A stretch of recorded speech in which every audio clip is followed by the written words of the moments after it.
निश्चित रूप से मैं लीगल एक्शन लूंगी। मैं इस बार, क्योंकि पिछले बार भी मुझे बीबीसी तक जब भेजा गया था, तो जब मैं लीगल एक्शन ले रही थी उस समय माफी मांगना और ये करना नहीं, लेकिन जिसने चलाया है उसके ऊपर तो मैं लीगल एक्शन लेके ही रहूंगी। मैं कभी छोड़ने वाली नहीं हूँ, क्योंकि मोम की गुड़िया क्या मतलब है। अति पिछड़ा की बेटी हूँ तो हमें आप लसेट लीजिएगा, हमको उठा लीजिएगा। जहाँ हम कहीं कुछ जानते ही नहीं है, हमें आप बदनाम कीजिएगा, मेरी छवि को खराब कीजिएगा, मेरी पार्टी की छवि को, मेरी सरकार की छवि को। अब किसी नेता के ऊपर बोलने में डर लगता है। डर इस बात का कि कब कौन नेता, कब कौन मंत्री और कौन कब उप मुख्यमंत्री जाकर मामला दर्ज करा देंगे, एफआईआर दर्ज करा देंगे और हमारे ऊपर पुलिस कार्रवाई कर देगी। पुलिस कार्रवाई नहीं करेगी जिनके ऊपर यह आरोप लगा हो कि वे जमीन कब्जा कर रहे हैं और उनकी लिखित शिकायत पत्र देकर डिप्टी सीएम से मिलकर इस बात को जो शिकायत करता है उसके द्वारा बताई गई हो डिप्टी सीएम को, उप मुख्यमंत्री साहिबा को, लेकिन उनके तरफ से सिर्फ इतना कहा गया हो कि हमारा उनके साथ कोई रिश्ता नहीं है, वो प्रदेश के उप मुख्यमंत्री हैं और इस नाते भी एक शिकायत का निवारण करना, उसका समस्या का निदान करना उनका कर्तव्य बनता था। लेकिन केवल यह कहकर कि उनके साथ हमारा कोई रिश्ता नहीं है, उप मुख्यमंत्री पद की गरिमा को भी उन्होंने नीचे गिराया है। अब नमस्कार, मेरा नाम है मोहित कुमार सिंह और आप जनता जंक्शन देख रहे हैं। मामला आप समझ चुके होंगे कि पूरा मामला रेणु देवी जी से जुड़ा हुआ है। रेणु देवी जी के भाई पिन्नू डॉन, जिनका नाम पिछले कुछ दिनों से लगातार चर्चा में है। पूरा मामला है कि पटना में 6.5 कट्ठा शायद जमीन है, उस जमीन पर कब्जे को लेकर पूरी लड़ाई चल रही है। कहा जा रहा है कि जमीन की कीमत करोड़ों में है और जो जमीन के असली मालिक हैं वे मीडिया के सामने आए थे। उन्होंने रेणु देवी के आवास के सामने आकर मीडिया से बातचीत भी की थी। उन्होंने रेणु देवी से मिलकर भी इस बारे में उनको जानकारी दी थी। उन्होंने बताया था पिन्नू डॉन लगातार हमारे साथ मारपीट कर रहे हैं, हम लोगों को वे धमकी दे रहे हैं और वे जमीन पर कब्जा कर रहे हैं। आज रेणु देवी पिछले कई दिनों से मामला चल रहा है और उसके बाद से आज उन्होंने एक प्रेस कॉन्फ्रेंस किया और प्रेस कॉन्फ्रेंस में उन्होंने कहा कि जिन लोगों ने भी यह मामला चलाया है, जिन लोगों ने भी इसके बारे में दिखाया है, हम उसके ऊपर भी कार्रवाई करेंगे। निश्चित रूप से मैं लीगल एक्शन लूंगी।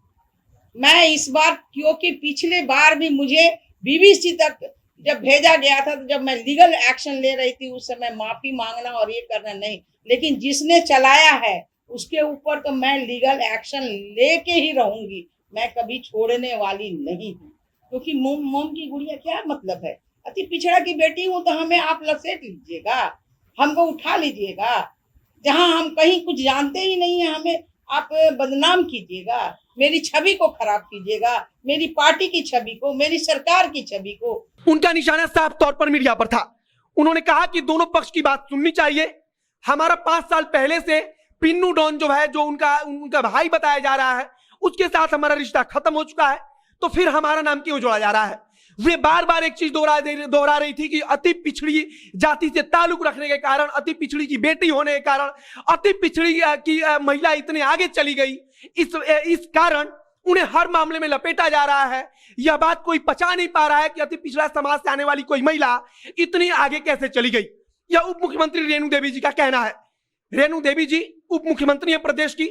अगर वे भाई बहन वाले रिश्ते से बाहर भी निकल कर देखें तो अगर कोई शिकायत करता है उनसे लिखित में शिकायत दर्ज कराता है, उनसे वो पत्र देकर इस बात की जानकारी देता है कि कोई व्यक्ति उनके जमीन पर कब्जा कर रहा है, तो उप मुख्यमंत्री होने के नाते, राज्य की एक संवैधानिक पद पर बैठे होने के नाते उन्हें इस बात के लिए अधिकारियों से बातचीत करनी चाहिए थी।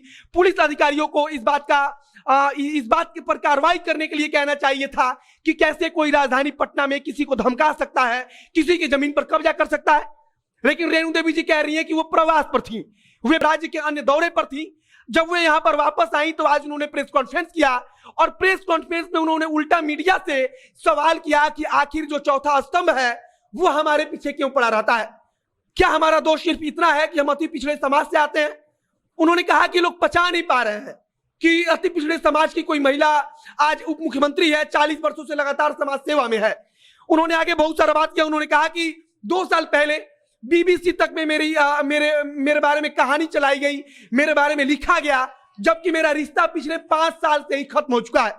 उन्होंने कहा कि पूरे बिहार में बल्कि पूरे देश में मेरे भाई हैं। और आगे बातचीत करते हुए उन्होंने मीडिया पर एक और बड़ा हमला बोला और उन्होंने कहा कि चौथा स्तंभ का काम बहन बेटी की इज्जत को लूटना नहीं है।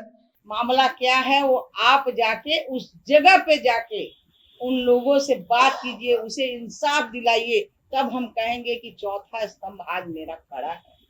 किसी बहन बेटी का इज्जत लूटना चौथे स्तंभ का काम नहीं, और ये बहन बेटी को हमेशा धार बनाया जाता है, इसलिए ये धार को अब खत्म कीजिए।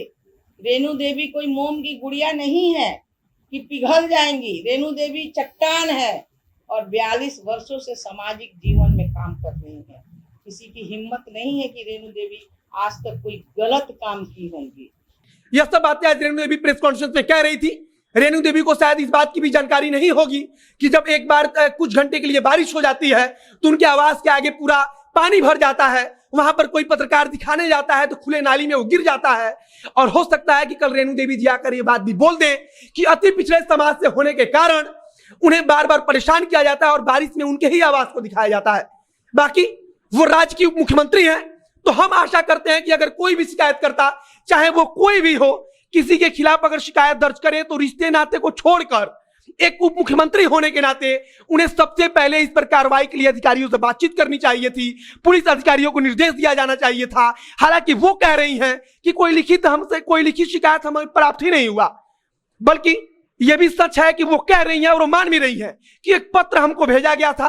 उन्होंने मतलब कि इस बात की जानकारी उन्हें थी, इसके बावजूद उन्होंने पुलिस के अधिकारियों से बातचीत नहीं की, जो दिखाता है कि मुख्यमंत्री रेणु देवी एक पद पर होते हुए, सरकार में इतने महत्वपूर्ण पद पर होते हुए कितने संवेदनशील हैं अपनी कर्तव्यों को लेकर। आगे जो कुछ नई जानकारी आएगी उसे हम पहुंचाते रहेंगे आप तक। फिलहाल के लिए बड़ी खबर यही है कि वो मीडिया से कह रही हैं कि हम मीडिया पर शिकायत दर्ज कराएंगे। हम इस बात की शिकायत दर्ज कराएंगे कि हमारा नाम बेवजह क्यों जोड़ा गया। बाकी कैमरे के पीछे खड़े हैं पीयूष चौरसिया। आगे जो कुछ जानकारी आएगी उसे हम पहुंचाते रहेंगे। मेरा नाम है मोहित कुमार सिंह। बहुत बहुत धन्यवाद।